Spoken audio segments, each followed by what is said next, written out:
Subscribe करिए हमारे channel target UP TET CTET को और बेल आइकन को दबाइए।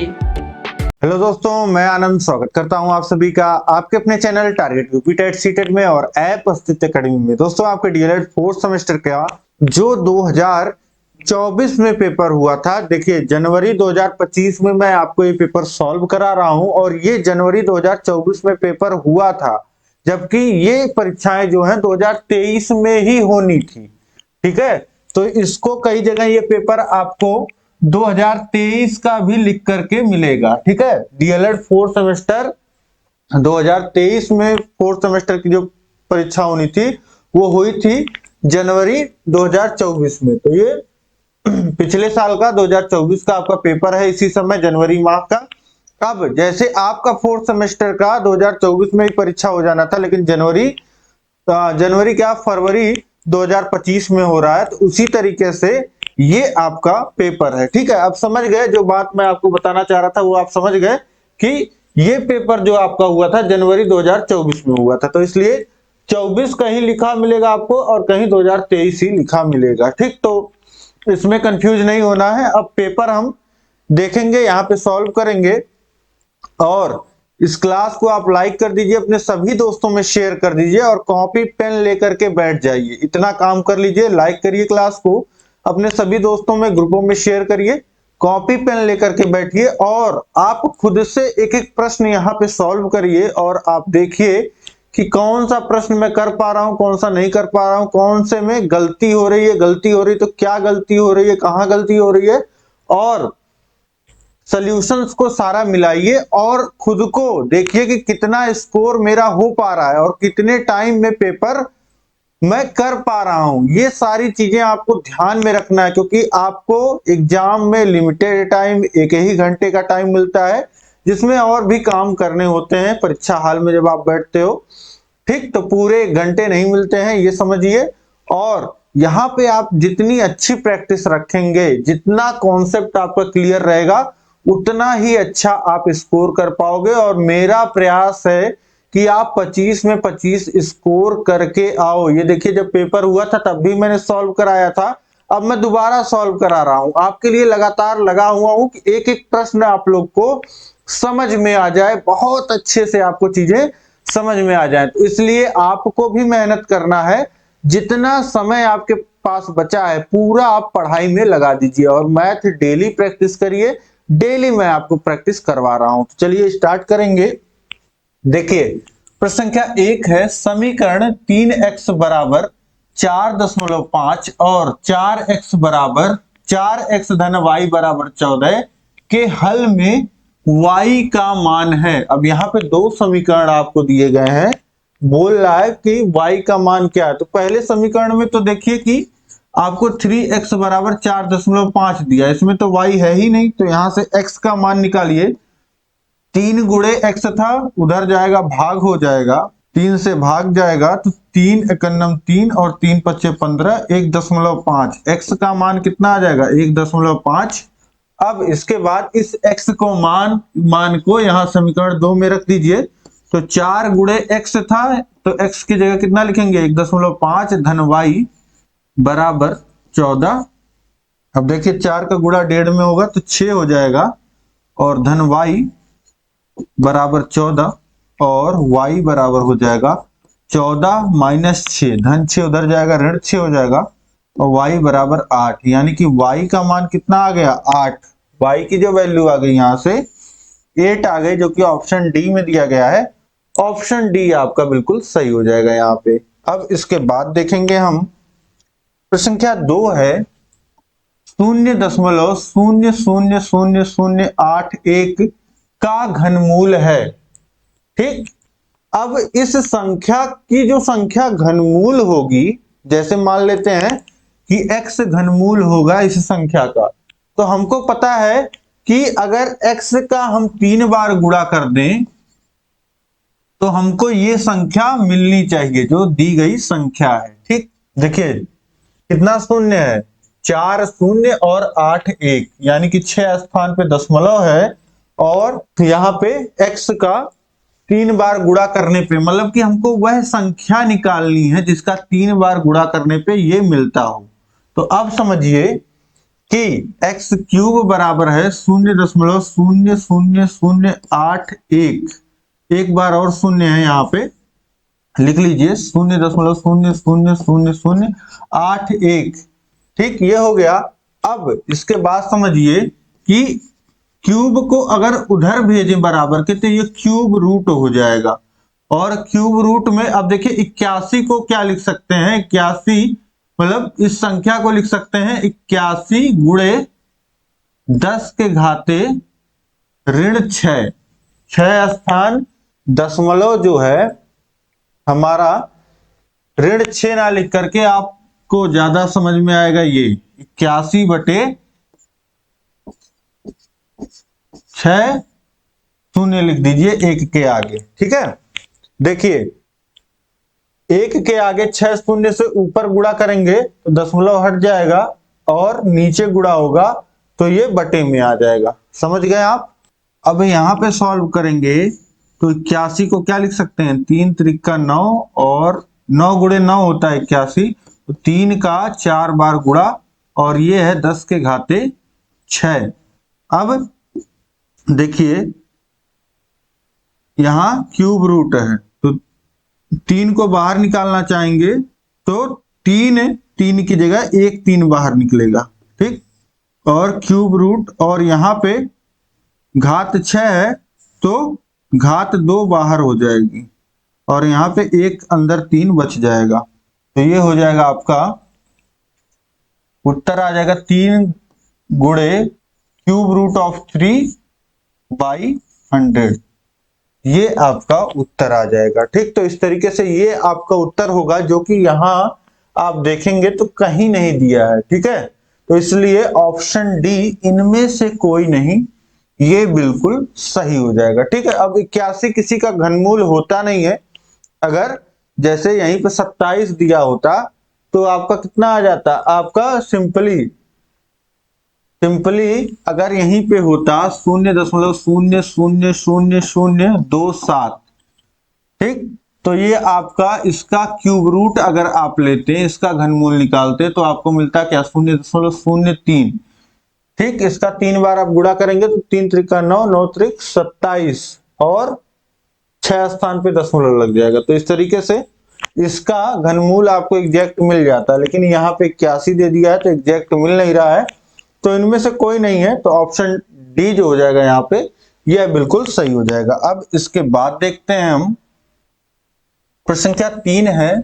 यहाँ पे बहुलक होगा, इन संख्याएं दी गई हैं, इसमें बहुलक पूछ रहा है तो देख लेते हैं। देखिए 12 एक बार, 2 बार, 3 बार, ये 12 आपको दिख रहा है।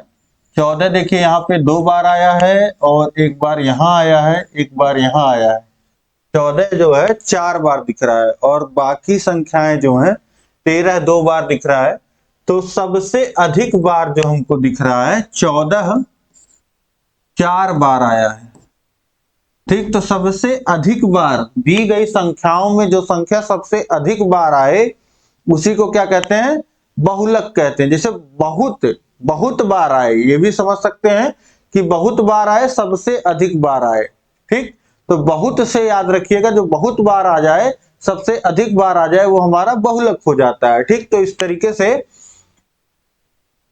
ये जो हो जाएगा हमारा 14, ये हमारा बहुलक हो जाएगा। तो ऑप्शन सी जो हो जाएगा 14, यह बिल्कुल सही हो जाएगा यहाँ पे।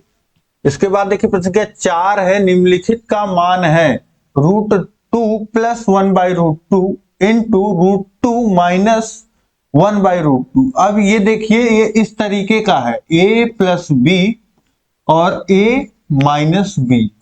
ये कब हमको मिलता है, इसको हम बराबर लिख सकते हैं a² - b²। a² - b² बराबर होता है एक ब्रैकेट में a + b और इंटू दूसरे ब्रैकेट में a - b। तो यहां से लिख सकते हैं √2 का होल स्क्वायर माइनस 1/√2 का होल स्क्वायर। अब √2 का स्क्वायर यानी कि 2 और 1 इसका 1 का स्क्वायर 1, √2 का स्क्वायर 2। अब 2 में से आधा घट जाएगा तो कितना बच जाएगा आपका डेढ़ बच जाएगा, यानी कि 3/2 ये आपका उत्तर हो जाएगा।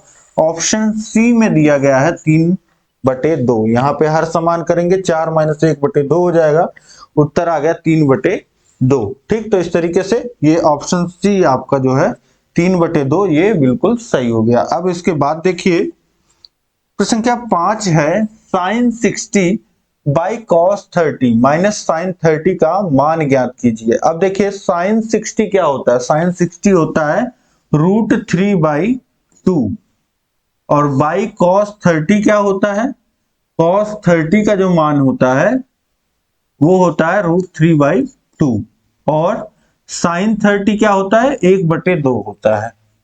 अब देखिए ऊपर भी √3/2 है और नीचे भी √3/2 है, तो √3/2 और √3/2 कट जाएगा, यहां बचेगा क्या 1, तो 1 - 1/2 उत्तर कितना आ जाएगा 1/2, जो कि ऑप्शन बी में दिया गया है 1/2। यह बिल्कुल यहाँ पे आपका सही हो जाएगा। अब समझिए ये 5 प्रश्न आपके बहुविकल्पी थे, तो ये बहुत ही जल्दी से आपको अपने परीक्षा में कर लेना होता है। अगर आपको आ रहा है एग्जैक्ट तो आप तुरंत ही बस उत्तर आपको लिखना होता है, ऑप्शन बी 1/2 आप लिख देंगे, प्रश्न संख्या डाल के 5 प्रश्न, उत्तर संख्या 5 लिखिएगा और बी 1/2 ये लिख दीजिएगा, यही आपका उत्तर हो जाएगा।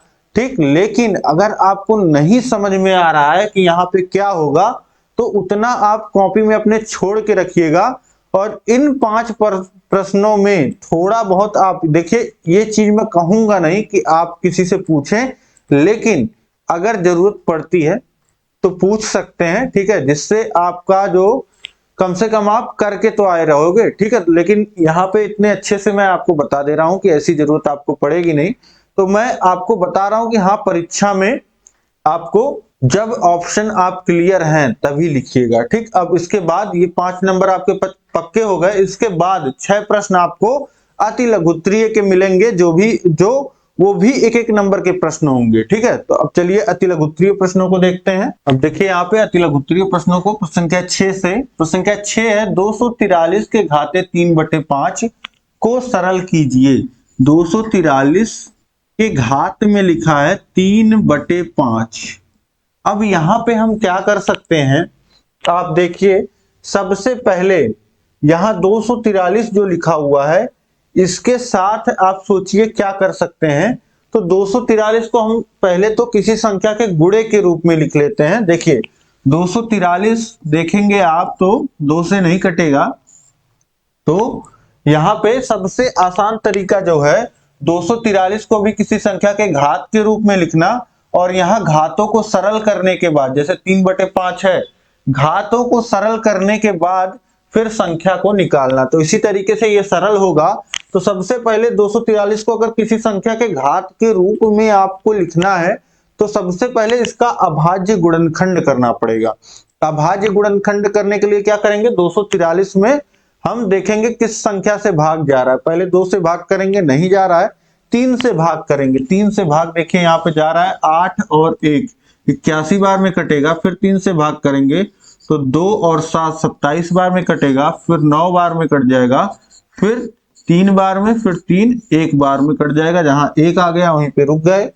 अब देखिए इस 243 को अब समझिए क्या आप लिख सकते हैं, 3 का कितनी बार गुणा है, 3 का 5 बार गुणा है, 3 का 5 बार गुणा है, तो यहीं पे 243 के जगह पे आप लिख दीजिए 3 × 3 × 3 × 3 × 3 के घाते 3/5। अब 3 का अगर 5 बार गुणा है, किसी संख्या का n बार गुणा होता है तो उसके घात में n लिखा जाता है, तो 3 का 5 बार गुणा है तो 3 के घाते 5 लिखा जाएगा और इसके घात में है 3/5। ठीक, अब एक नियम समझिए, घात का नियम होता है अगर कहीं पे a के घाते m लिखा है और इसके पूरे के घाते n है तो इसको लिखा जाता है a के घाते m × n। ठीक, तो इसी तरीके से यहां पे देखिए a की जगह 3 है और m की जगह 5 है और n की जगह 3/5 है, तो यहां पे 3 के घाते जो 5 है इसका गुणा हो जाएगा 3/5 में, अब देखिए 3 के घात में 5 गुणे 3/5 है, तो 5 से 5 यहाँ कट गया, बचा क्या 3 के घाते 3, 3 के घाते 3 कितना हो जाएगा 3 गुणे 3 गुणे 3 यानी कि 3 त्रिका 9, 9 त्रिक 27, 27 आपका उत्तर आ जाएगा। इसको सरल करेंगे तो वैल्यू कितनी मिल गई 27। देखिए कितने आसानी से ये सरल हो गया। विधि क्या रही हमारी इसको सरल करने की, 243 का हमने अभाज्य गुणनखंड किया, एक संख्या के घात के रूप में लिखा और यहाँ पे घातों का गुणा हुआ तो ये आपस में कट गए 5 और 5 और हमको उत्तर मिल गया 27। ठीक, तो बहुत ही आसान है करना, बस आपको नियम पता होने चाहिए किस तरीके से क्या चीजें होती हैं। तो ये इस तरीके का कोई भी प्रश्न आएगा अब आप कर लोगे। अब इसके बाद देखिए प्रश्न संख्या 7 है, 9 विद्यार्थियों की सेंटीमीटर में ऊंचाई निम्नवत है। यहाँ पे 9 विद्यार्थियों की ऊंचाई दी गई है, इनकी माध्यिका ज्ञात कीजिए। तो सबसे पहले माध्यिका निकालने में सबसे पहला काम जो आपको करना होता है, संख्याएं जो दी गई हैं उनको आपको क्रम में लगाना होता है। 9 संख्याएं दी गई हैं, 9 ऊंचाइयां दी गई हैं। सबसे पहले सबसे छोटी ऊंचाई को पकड़िए, सबसे कम हाइट कौन सी है यहाँ पे, तो 143 है। 143 के बाद क्या देखिए 144 आ रहा है, 144 नहीं आ रहा तो 145 लिख लीजिए। 145 के बाद आप देखिए 1 मतलब 148 आपका आ रहा है, और 148 के बाद 149, 150, 151 आ रहा है। यहाँ पे देखिए लिखिए 151। इसके बाद देखिए 152 आ रहा है, 152 लिखिए। 153 चेक करिए, 153 यहाँ पे आ रहा है, 153 लिख लीजिए। 154 चेक करिए, 154 के लिए 154 नहीं आ रहा है, 155, 156 आ रहा है। अब देखिए ये दोनों संख्याएं और ये पांचों संख्याएं हम लिख चुके हैं, यही दोनों संख्याएं बची हैं। तो अब 163, 169, ये टोटल आपकी 9 संख्याएं हो गई। 3 3 6 3 9, यही 9 ऊंचाइयां हमको दी गई है प्रश्न में, इन्हीं की माध्यिका हमको ज्ञात करना है। तो n बराबर कितना हो गया यहाँ पे 9। ठीक, नंबर ऑफ न्यूमेरिकल्स जो यहाँ पे दिए गए हैं वो कितने हैं 9 है।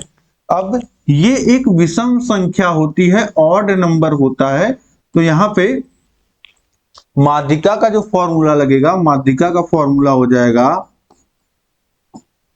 n+1/2।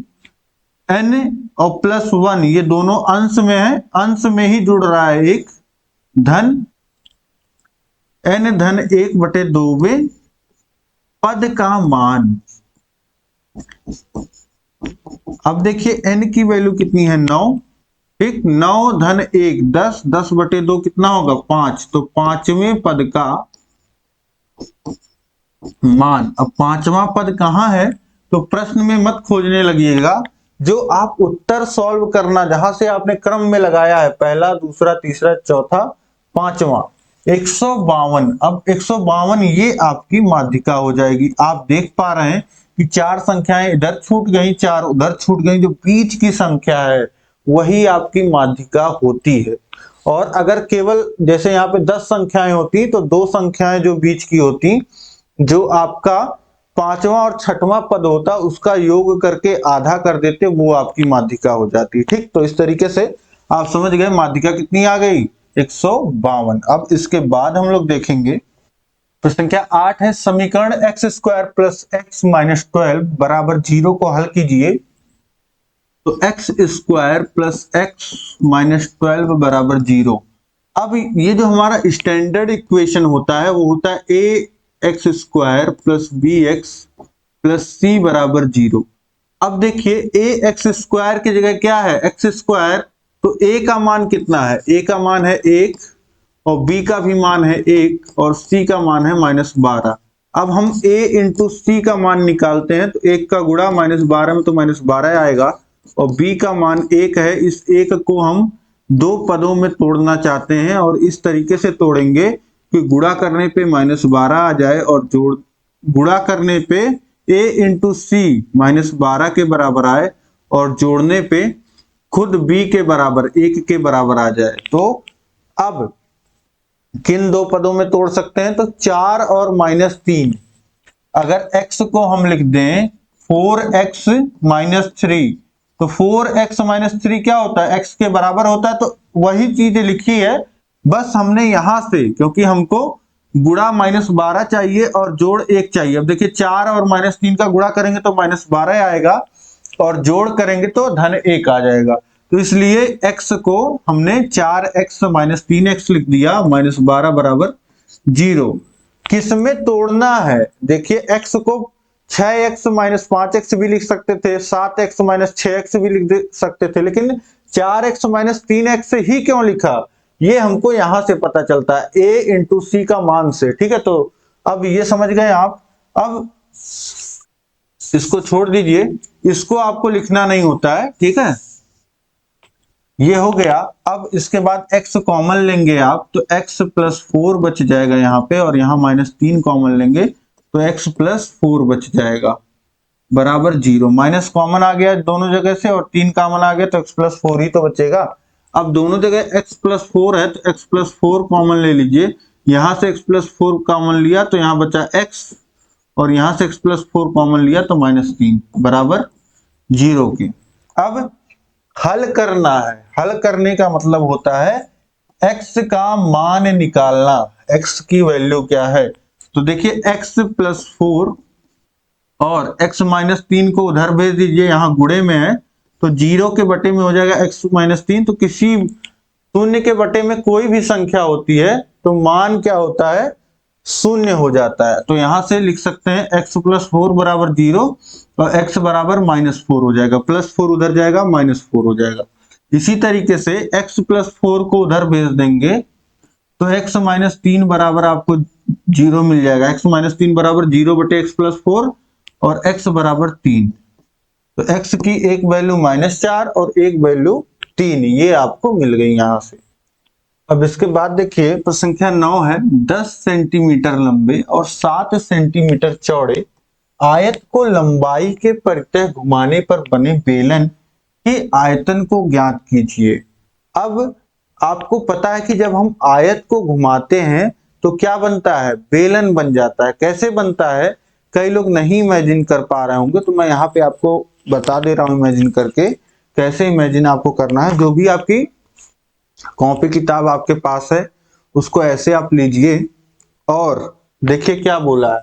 10 सेंटीमीटर लंबे 7 सेंटीमीटर चौड़े आयत को लंबाई के परितः घुमाने पर। अब लंबाई के परितः मतलब क्या? अब देखिए ये आपकी किताब है, ठीक। अब इस किताब को आप समझिए आयत की तरह, ठीक। तो ये आपकी लंबाई है और ये आपकी चौड़ाई है, ठीक। ये लंबाई है, ये चौड़ाई है। अब लंबाई के परितः घुमाने पे, तो लंबाई के परितः ये कैसे घूमेगा? इस लंबाई को फिक्स कर दीजिए। ये लंबाई ऐसे इस लंबाई पे इस तरीके से, जैसे आपका दरवाजा माउंट हो जाता है ना, एक तरीके से इस तरीके से कब्जे पे, और उसके बाद ऐसे घुमाते हैं तो जैसे आपका दरवाजा घूमता है उस तरीके से यहाँ पे इसको हमने फोल्ड कर दिया, इस पे यहाँ पे माउंट कर दिया, तो लंबाई के परितः अब घुमा रहा है, ठीक है। तो लंबाई के परितः घुमाने के लिए एक लंबाई को फिक्स करिए और दूसरे लंबाई को पकड़ के घुमाइए, तो ये एक बेलन का आकार लेगा, ठीक है। आप इमेजिन करिए आपका जो दरवाजा होता है, ठीक, दरवाजे को इस तरीके से दरवाजा फिक्स होता है। अब दरवाजे को ये लंबाई के परितः ये भी घूम रहा है, क्योंकि एक लंबाई को हमने फिक्स कर दिया। देखिए लंबाई वाली भुजा, ये चौड़ाई वाली। अब लंबाई को हम इस तरीके से कब्जे के द्वारा फिक्स हो जाती है लंबाई, और इसके बाद इसको घुमाते हैं, ठीक। घुमाया हमने, ये क्या हुआ? एक बेलन का रूप ले रहा है। आप इमेजिन करके देखिए, ठीक। तो इस तरीके से यहाँ पे आपको मैं बना करके दिखाता हूं। ये 10 सेंटीमीटर लंबा और 7 सेंटीमीटर चौड़ा ये हमारा आयत हो गया, फिक्स कर दिया, और इसको हम घुमाते हैं तो घुमाएंगे तो कुछ इस तरीके से ये आपका निकल के आएगा, इस तरीके से, ठीक। और ये आपका बेलन बन जाएगा, ठीक है। बीचों बीच ये होगा, तो इस तरीके से ये आपका कुछ आयत रहा होगा और ये आपका बेलन हो जाएगा। तो ये जो आयत की लंबाई थी आपकी, इस लंबाई को सोचिए, तो ये लंबाई जो 10 सेंटीमीटर थी ये अब क्या बन चुकी है, ये बेलन की ऊंचाई h बन चुकी है। और ये जो था चौड़ाई 7 सेंटीमीटर, ये अब इस बेलन के का जो ये वृत्त है इसकी त्रिज्या बन चुकी है। ठीक है, इस तरीके से नहीं समझ में आ रहा है तो इसी आयत को इस तरीके से बना लीजिए। इस आयत को ऐसे खड़े में बना दीजिए, 7 सेंटीमीटर लंबा और 10 सेंटीमीटर चौड़ा, और इसको इस प्रकार से, ये लंबाई फिक्स हमने कर दिया और इस लंबाई को पकड़ के घुमा दिया, तो इस तरीके से ये आपका बेलन बन गया। ठीक, ये आपका इस तरीके से बेलन बन गया। और ये जो लंबाई थी आयत की, ये ऊंचाई h 10 हो गई और ये 7 चौड़ाई आपकी त्रिज्या हो गई। ठीक, इसको केंद्र O बोल दिया। तो इस तरीके से अब आप समझ गए होंगे, चाहे इस फिगर से समझ गए होंगे, चाहे उस ये दरवाजे वाले एग्जांपल की तरह है आपका। अब बस आपको यही यहाँ पे समझना था कि h क्या होगा, बेलन की ऊंचाई क्या होगी और त्रिज्या क्या होगी आधार की, क्योंकि यही दो चीजें होती हैं बेलन में। अब इसका आयतन निकालना है, तो बेलन का आयतन वॉल्यूम क्या होता है, आधार का क्षेत्रफल गुणे ऊंचाई, पाई आर स्क्वायर इंटू एच, और पाई की वैल्यू है 22/7 इंटू आर, आर कितना है 7, 7 का स्क्वायर तो 7 का 2 बार गुणा कर लीजिए, और गुणे एच 10। अब 7 से 7 कट जाएगा और 22 गुणे 7 कर लीजिए और गुणे 10, 7 दूनी 14 के 4 और हासिल लगा 1, 7 दूनी 14, 1 15, ये हो गया आपका कितना 1540। 1540 और किस में आ जाएगा, सब कुछ आपको सेंटीमीटर में दिया गया है, तो घन सेमी ये आपका उत्तर हो जाएगा। जो वॉल्यूम आ गया इस बेलन का 1540 घन सेमी, ये आपका उत्तर हो गया। अब इसके बाद देखिए प्रश्न क्या 10 है, cosec square 30 degree into sine 45 degree minus sec square 60 degree को हल कीजिए। तो यहाँ पे हमको सबका मान पता होता है, देख लीजिए, लिख देते हैं यहाँ पे हम, कोसेक 30 डिग्री का जो मान होता है वो साइन 30 डिग्री का उल्टा होगा। साइन 30 डिग्री 1/2 होता है, तो कोसेक 30 डिग्री कितना होगा, 2 होगा। इसी तरीके से साइन 45 डिग्री का मान कितना होता है, 1/√2 होता है, और सेक 60 डिग्री का जो मान हो जाएगा वह कॉस 60 डिग्री का उल्टा, कॉस 60 डिग्री का मान होता है 1/2, तो इसका मान हो जाएगा 2। अब इसके बाद देखिए यहां पे हमको कोसेक 30 की वैल्यू रखना है, कोसेक 30, और ये है कोसेक स्क्वायर 30, कोसेक का स्क्वायर है तो 2 का स्क्वायर हो जाएगा, इनटू साइन 45, यहाँ साइन पे स्क्वायर नहीं है तो ऐसे रख दीजिए 1/√2, और minus sec square 60 degree, sec square 60 degree यानी कि 2 का स्क्वायर हो जाएगा। अब इसके बाद देखिए यहां पे अगर हम चाहें तो 2 का स्क्वायर कॉमन ले सकते हैं, और यहां क्या बचेगा 1/√2 और -1, और ये 2 का स्क्वायर कितना हो जाएगा 4, और 1/√2 -1। अब 4 का गुणा कर दीजिए अंदर, चाहे या हाँ गुणा कर दीजिए, या कॉमन नहीं लेना था तो 4 का गुणा करेंगे तो 4/√2 -4, ये मान हो जाएगा। अब 4 को लिख सकते हैं 2 गुणे 2 √2 और -4, और इसको आगे सॉल्व करें अगर तो 2 इंटू, और √2 से 2 को काटेंगे तो √2 बच जाएगा और -4, ये आपका उत्तर हो जाएगा 2√2 -4।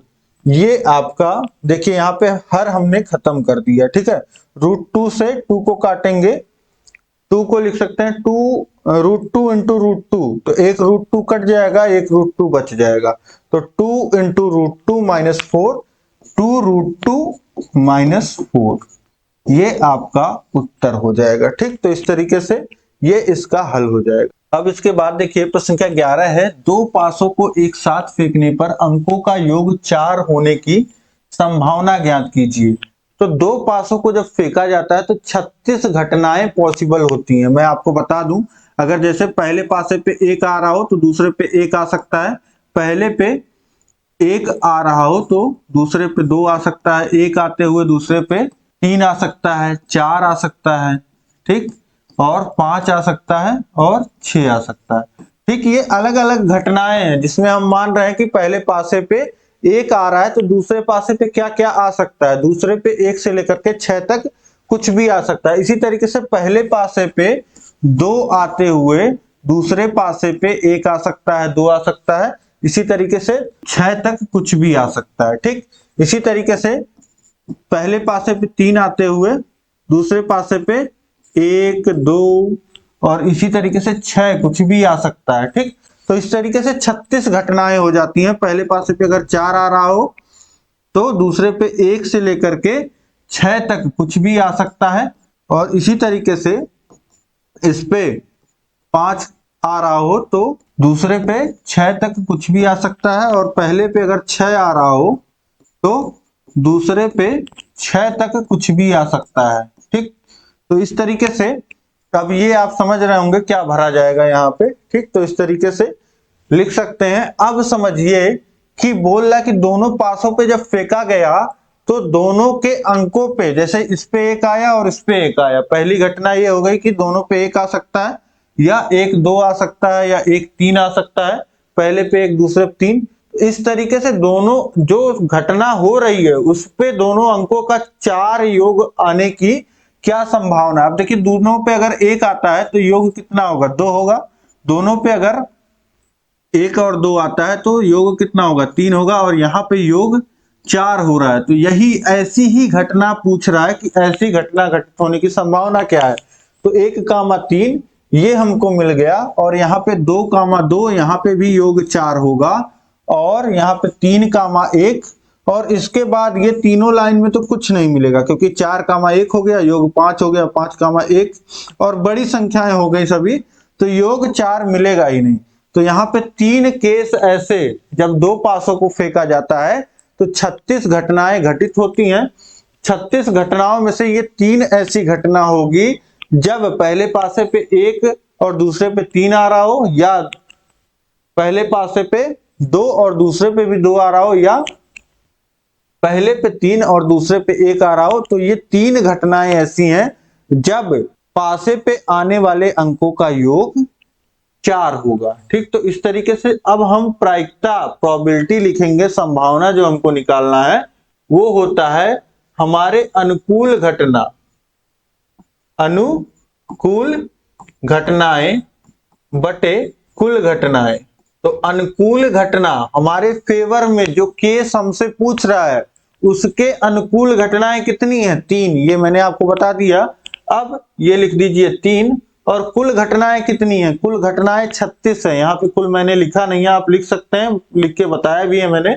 तो ये कुल घटनाएं 36 है, तो 3/36, 3 से काट दीजिए, 1/12 जो प्रोबेबिलिटी आपको मिल जाएगा, संभावना मिल जाएगा, यानी कि 12 में से एक केस ऐसा होगा जब दोनों अंकों का जो योग होगा वह 4 होगा। ठीक है, यहाँ 2, 3 लिखा जाएगा, 2, 4 लिखा जाएगा, 2, 5 लिखा जाएगा। इस तरीके से पूरा आप लिख सकते हैं ये 36 केस। ठीक, इस पे बहुत सारे प्रश्न बनते हैं, तो ये बहुत अच्छे से समझे रहिएगा। अब इसके बाद ये देखिए अति लघु उत्तरीय प्रश्न आपके समाप्त होते हैं यहाँ प्रश्न संख्या 11 तक। ये 11 नंबर के आपके प्रश्न हो गए, एक एक नंबर के 11 प्रश्न।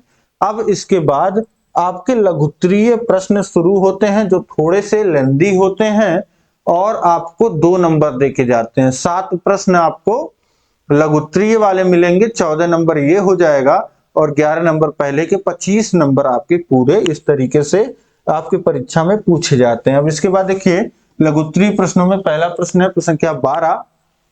पार्श्व चित्र में दिए गए शंकु का वक्र पृष्ठ ज्ञात कीजिए। VO बराबर 15 सेमी और OB बराबर 8 सेमी है। यहाँ पे एक चित्र आपको दिया गया है, ये शीर्ष बिंदु जो है V है, और यहाँ पे AOB बिंदु आपको दिए गए हैं। VO यानी कि ये ऊंचाई है, लंबवत ऊंचाई 15 सेंटीमीटर, OB यानी कि त्रिज्या आपकी 8 सेंटीमीटर की है। ठीक, तो यहां से आप लिख सकते हैं R का मान 8 सेंटीमीटर। चित्र से हमने देख लिया कि OB क्या है, त्रिज्या आपको दिख रही है, और VO क्या है आपका, ऊंचाई 15 सेंटीमीटर।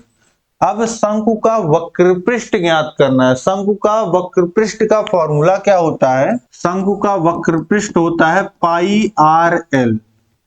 जहां पे पाई की वैल्यू 22/7, आर त्रिज्या आपको पता ही है, और एल क्या होता है, एल होता है आपका तिरछी ऊंचाई यानी कि बीबी। तो ये एल का मान तो हमको पता ही नहीं है, तो एल का मान हम निकाल सकते हैं कैसे।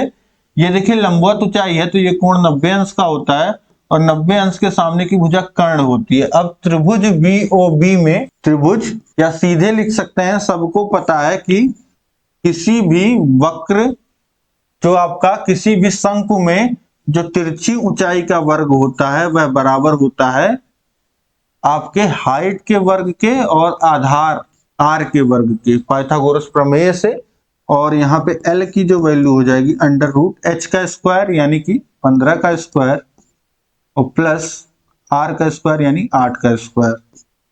तो ये हो जाएगा 15 का स्क्वायर यानी कि 225, और 8 का तो 64, और ये कितना हो जाएंगे, जोड़ेंगे 9 8 2 289, और ये क्या होता है 17 का वर्ग होता है, तो एल का मान कितना आ जाएगा आपका 17। अब देखिए वक्र पृष्ठ जब निकालना है तो यहीं पे एल की वैल्यू हमको नहीं पता थी, एल की वैल्यू अब हमने निकाल लिया 17 है। अब यहीं पे वक्र पृष्ठ वाले फॉर्मूले में रख दीजिए पाई आर, आर का मान है 8 और गुणे 17।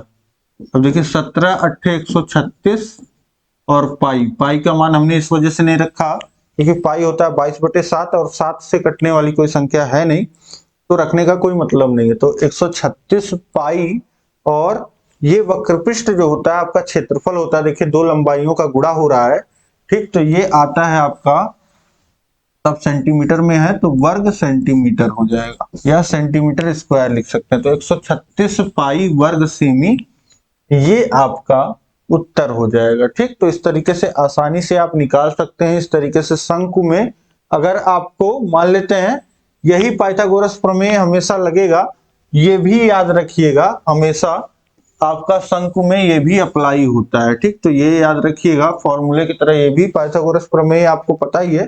तो एल और आर की वैल्यू कहीं दे सकता है, और आपको एच की वैल्यू भी निकालनी पड़ सकती है। तो इस तरीके से प्रिपेयर रहिएगा इस तरीके के प्रश्न के लिए।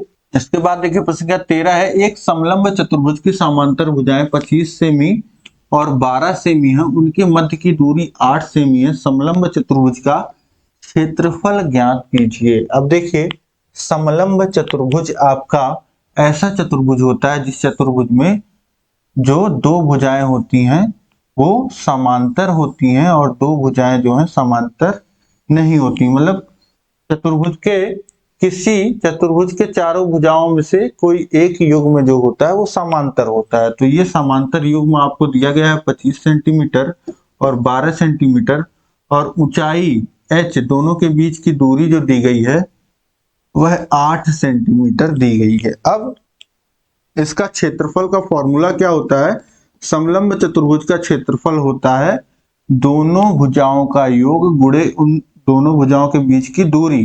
तो दोनों भुजाएं जैसे बोल दिया a प्लस बी इंटू दोनों के बीच की दूरी h, और इसमें 2 भाग होता है 2, इसका आधा, ठीक। तो आप फॉर्मूला लिख दीजिएगा समलंब चतुर्भुज का क्षेत्रफल बराबर दोनों भुजाओं का योग गुणे भुजाओं के बीच की दूरी बटे 2। ये हो गया, ये तो मैंने सिंपली इस तरीके से दिखा दिया। तो अब ये हो गया आपका 25 धन 12 और गुणे h कितना है आपका 8 बटे 2, 2 से काटिए 8 को, 4 बार में कट गया। 25 धन 12 ये आपका कितना हो जाएगा 37, और 37 गुणे 4, 4 से गुणा कर लीजिए, 4 सत्ते 28, ये हो गया आपका, और हासिल लगा 2, 4 तिया 12 और 2 14, 148, और सब कुछ दिया गया है सेंटीमीटर में, क्षेत्रफल है तो वर्ग सेंटीमीटर, ये आपका उत्तर हो गया 148 वर्ग सेंटीमीटर, ये आपका उत्तर हो जाएगा यहाँ पे। अब इसके बाद देखिए प्रश्न संख्या 14 है, यदि समकोण त्रिभुज ABC में tan A बराबर 4/3 है तो 1 प्लस साइन स्क्वायर A, नहीं यहाँ पे साइन 2A है, ये साइन 2A आपके परीक्षा में पूछा गया है। आपको जो मान दिया गया है वो tan A का मान दिया गया है 4/3 और जो मान पूछ रहा है 1 प्लस साइन 2a का मान पूछ रहा है। ठीक है, ये साइन स्क्वायर ए नहीं साइन 2a है। ठीक, जो परीक्षा में पूछा हुआ प्रश्न है उसमें 1 प्लस साइन 2a का मान पूछा हुआ है। ठीक, अब tan a का मान जब आपको पता है तो इसका मतलब जो टेक्नोमेट्री होती है वो पूरी की पूरी आपकी किस में होती है, टेक्नोमेट्री पूरी समकोण त्रिभुज में लागू होती है। अगर यहाँ पे नहीं लिखा होता समकोण त्रिभुज तो भी आपको क्या समझना था कि समकोण त्रिभुज है। यदि समकोण त्रिभुज एबीसी में tan a बराबर 4/3 दिया गया है तो tan का मतलब क्या होता है, tan का मतलब होता है लंब बटे आधार, लंब बटे आधार। तो सीधे सीधे इस त्रिभुज में लंब का मान आप रख दीजिए 4 और आधार का मान 3 रख दीजिए। तो पाइथागोरस प्रमेय से आप निकाल सकते हैं कर्ण का मान कितना हो जाएगा 5।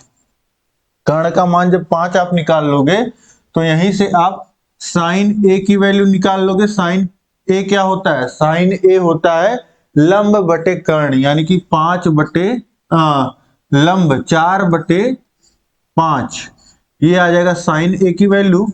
और इसी तरीके से कॉस ए की वैल्यू निकालेंगे तो आधार बटे कर्ण होता है तो 3/5, ये कॉस ए की वैल्यू आ जाएगी। अब जो हमको निकालना है 1 प्लस साइन 2a की वैल्यू, साइन 2a का को हम लोग लिख सकते हैं 2 into sine A into cos A, ये फॉर्मूला होता है साइन 2a का। साइन 2a होता है 2 sign A into cos A.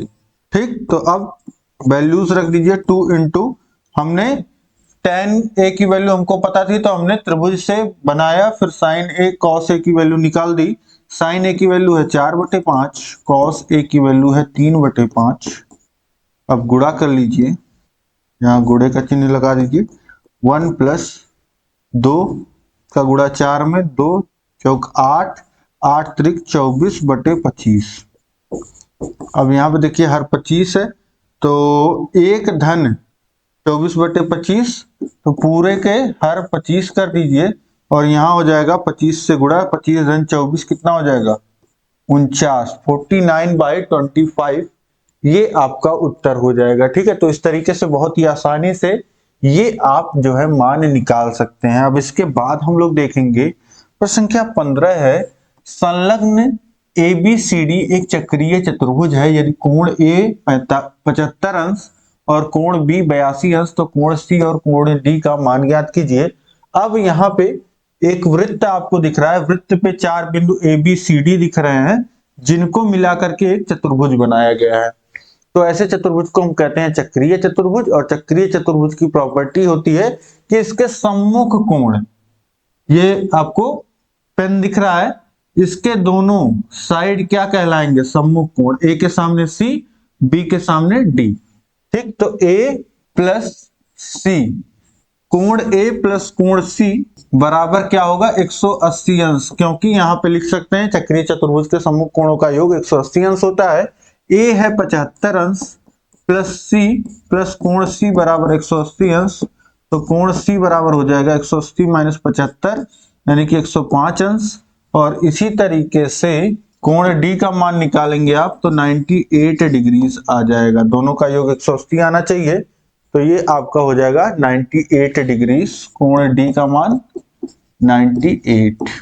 तो इस तरीके से बहुत ही आसान है इसको करना। तो ये समझिए कि ये 2 नंबर आपको बिल्कुल फ्री है। इसके बाद देखिए प्रश्न संख्या 16 है, यदि 3 सिक्कों को एक साथ ऊपर फेंका जाता है तो कितने प्रकार की घटनाएं संभावित हो सकती हैं, समझाइए। अब देखिए जो कितनी घटनाएं अगर पूछता है तो 2 के घाते n क्या होता है, सिक्कों की संख्या होती है। तो 3 सिक्के यहाँ फेंके जा रहे हैं तो 2 के घाते 3, 2 का 3 बार गुणा, 2 दूनी 4, दूनी 8। अब ये 8 घटनाएं घटित होंगी 3 सिक्कों को एक साथ फेंकने पे। और कौन कौन सी घटनाएं घटित हो सकती हैं, तो देखिए 3 सिक्के हैं, इस तरीके से 3 सिक्के हैं और तीनों पे हेड टेल में से कुछ भी आ सकता है, कोई एक आ सकता है। तो अब मान लेते हैं पहले सिक्के पे हेड आ रहा है तो दूसरे सिक्के पे क्या आ सकता है, टेल, और तीसरे पे भी हेड आ सकता है, हो सकता हो। इसी तरीके से पहले पे हेड आ रहा हो तो दूसरे पे टेल या तीसरे पे भी टेल आ सकता है, या फिर पहले पे हेड आ रहा हो तो दूसरे पे हेड आ जाए और तीसरे पे टेल आ जाए, या फिर पहले पे हेड आ रहा हो और बाकी दोनों पे भी हेड आ जाए। ये घटनाएं हो सकती हैं। या फिर पहले पे टेल आ रहा हो तो बाकी हेड दूसरे पे हेड और तीसरे पे टेल आ जाए। इसी तरीके से पहले पे टेल आ रहा हो तो दूसरे पे हो सकता है हेड आ जाए और तीसरे पे भी हेड आ जाए। इसी तरीके से पहले पे टेल आ रहा हो और दूसरे पे भी टेल आ जाए और तीसरे पे हेड आ जाए। इसी तरीके से पहले पे टेल आते हुए बाकी दोनों पे भी आपका टेल आ सकता है। तो ये 8 घटनाएं घटित हो सकती हैं। 3 सिक्के आप लीजिए और उनको उछालिए, इन्हीं 8 घटनाएं में से कोई एक घटना घटित होगी, ठीक है, हर बार। और इन 8 घटनाओं से अलग कोई घटना नहीं घटित होगी। तो यही आपको लिख देना था, ठीक है। ये आपके 2 नंबर हो जाते, ये भी बहुत ही आसानी से। इसके बाद देखिए प्रश्न संख्या 17 है, एक मदारी की टोपी शंक्वाकार है, यदि उसमें 840 वर्ग सेमी कपड़ा लगा हो तो उसके गोल सिर का परिमाप 56 सेमी हो, तो टोपी की तिरछी ऊंचाई ज्ञात करो। अब समझिए कि जो जोकर ने टोपी पहन रखी है, यहाँ पे मदारी ने, सॉरी, तो मदारी ने जो टोपी पहन रखी है वो टोपी में कपड़ा कहां कहां लगा होगा। ये बता रहा है कि उसमें 840 वर्ग सेमी कपड़ा लगा है, तो कपड़ा कहां लगेगा, यही ऊपरी भाग जो है यहाँ पे, क्योंकि यहाँ तो सर रहेगा, ये तो खोखला रहता है, तो कपड़ा यहाँ ऊपर लगा होगा, ठीक, ये पूरा ढकने के लिए। यानी कि ये कपड़ा जो लगा होगा, टोपी में लगा कपड़ा, कपड़ा ये बराबर होगा किसके, शंकु के वक्र पृष्ठ के, शंकु के वक्र पृष्ठ के। अब कपड़ा कितना लगा है, 840 वर्ग सेंटीमीटर, और शंकु का वर्ग वक्र पृष्ठ कितना होता है, पाई आर एल, ठीक। अब ये हमको पता चल गया, और बोल रहा है कि उसके गोल सिर का परिमाप 56 सेमी है, गोल सिर का परिमाप। अब गोल सिर का परिमाप यानी कि ये शंकु का जो निचला हिस्सा वृत्त है, इसका परिमाप, तो इसका परिमाप कितना होता है, 2 पाई आर। 2 पाई आर की वैल्यू दी गई है 56, पाई आर बराबर कितना लिख सकते हैं, 56/2 यानी कि 28। तो पाई आर की वैल्यू 28 मिल गई। अब हम आर की एग्जैक्ट वैल्यू निकाल नहीं रहे, क्योंकि हमको सीधे यहीं पे रख ही देना है पाई आर की वैल्यू। पाई आर की वैल्यू हमारी 28 है, और गुणे एल, एल की वैल्यू हमको निकालना ही है, तिरछी ऊंचाई, एल बराबर लिख सकते हैं बटे 28। अब ये कितना हो जाएगा, देखिए 28 से कटेगा कि नहीं, तो 28 तिया ये हो जाएगा आपका 84, और एल का जो मान आ जाएगा वह आ जाएगा 30 सेंटीमीटर। तो इस तरीके से एल का जो मान आ गया, तिरछी ऊंचाई जो आ गई वह आ गई 30 सेंटीमीटर। अब इसके बाद देखेंगे अगला प्रश्न है हमारा, प्रश्न संख्या 18। ए इतना है आपका, एक सेट समुच्चय दिया गया है और बी एक समुच्चय दिया गया है, ए यूनियन बी और ए इंटरसेक्शन बी पूछ रहा है, ठीक है। तो ए यूनियन बी का मतलब क्या होता है, इसमें कौन कौन, देखिए ए एक समुच्चय है, बी एक समुच्चय है, और ए यूनियन बी भी एक समुच्चय होता है। अब ए एक समुच्चय है और बी एक समुच्चय है, तो ए यूनियन बी क्या होता है, ए में जितने पद आते हैं और बी में जितने पद आते हैं, सभी पदों को ए यूनियन बी में लिखा जाता है। लेकिन आपको पता है कि सेट में कोई पद रिपीट नहीं होता है, ठीक है। जैसे ए और बी दोनों मिला के लिखा जाएगा, लेकिन 5 यहाँ ए में भी आ रहा है और बी में भी आ रहा है, तो ए यूनियन बी में 5 एक ही बार लिखा जाएगा। ये सेट का भी नियम होता है कि कोई भी पद रिपीट नहीं होता। तो इस तरीके से ए यूनियन बी जब लिखेंगे तो 1, 3, 5, 7, 11, 13। तो ऐसा देखिए आपकी बी में कोई ऐसा पद है ही नहीं जो ए में ना हो, क्योंकि ए में 5 भी है, 7 भी है, 11 भी है और 13 भी है, तो पूरा ए ही लिखाएगा, ए से अलग कुछ यहाँ पे लिखा ही नहीं जाएगा। तो ए यूनियन बी जो होगा वो 1, 3, 5, 7, 9, यहाँ 9 छूट रहा है, 9 लिख लीजिए, 9, 11, 13, ठीक। तो इस तरीके से ये आपका हो जाएगा, ठीक। अब इसके बाद देखिए ए इंटरसेक्शन बी आपको लिखना है, ए इंटरसेक्शन बी में वो पद लिखे जाते हैं जो ए में भी हो और बी में भी हो। अब देखिए एक ए में आ रहा है लेकिन बी में नहीं आ रहा है तो नहीं लिखा जाएगा, और 3 जो है नहीं आ रहा है बी में तो नहीं लिखा जाएगा। 5 देखिए आ रहा है, इसी तरीके से 7 आ रहा है, 9 नहीं आ रहा है बी में नहीं लिखा जाएगा, 11 और 13 ये 4 पद ऐसे हैं जो ए में भी आ रहे हैं और बी में भी आ रहे हैं। तो ए इंटरसेक्शन बी कितना हो जाएगा 5, 7, 11 और 13। इस तरीके से यहाँ पे आपके प्रश्न संख्या 18 तक आपने कर लिया, आपका पेपर समाप्त होता है। आपके कितने नंबर बन रहे हैं आप मुझे कमेंट करके बताइए। ये पेपर सॉल्यूशन आपको कैसा लगा ये आप मुझे कमेंट करके बताइए, और इस क्लास को अधिक से अधिक शेयर करिए अपने दोस्तों में, और चैनल पे नए हैं तो चैनल को सब्सक्राइब कर लीजिए। इसी तरीके की महत्वपूर्ण क्लास हम लोग डेली आपके लिए लेकर के आते रहते हैं, और आप यहां से पढ़ करके बहुत ही अच्छे अंक प्राप्त करते हैं। तो जरूर जुड़िए, और अगर आप चाहते हैं कम समय में बेहतर ढंग से तैयारी करना तो नीचे डिस्क्रिप्शन में ऐप का लिंक दिया गया है। ऐप का नाम है अस्तित्व एकेडमी, हमारा ही ऐप है जिससे आप जो है 4th सेमेस्टर का कोर्स प्राप्त कर सकते हैं, और वहां पे बहुत ही कम समय में हमारे नोट्स के द्वारा जो है आप बहुत ही अच्छी तैयारी कर पाओगे। ठीक है, तो वहां पे जरूर चेकआउट करिएगा, ऐप डाउनलोड जरूर करिएगा। अब हम मिलेंगे आगे की क्लास में। आगे के प्रश्न पत्र जो हैं वो मैं लगातार सभी प्रश्न पत्र आपको सॉल्व करा रहा हूं, तो ऐसे जुड़े रहिए। मिलते हैं नेक्स्ट क्लास में। चैनल का सभी विषयों का लिंक जो है आपका 4th सेमेस्टर का नीचे डिस्क्रिप्शन में दिया गया है, वहां से आप पढ़िए। यहां से चैनल पे विजिट करके पढ़िए, चाहे आप ऐप डाउनलोड करके पढ़िए, लेकिन पढ़िए जरूर, अपने प्रैक्टिस को बढ़िया बनाइए। मिलते हैं नेक्स्ट क्लास में। जय हिंद, जय भारत।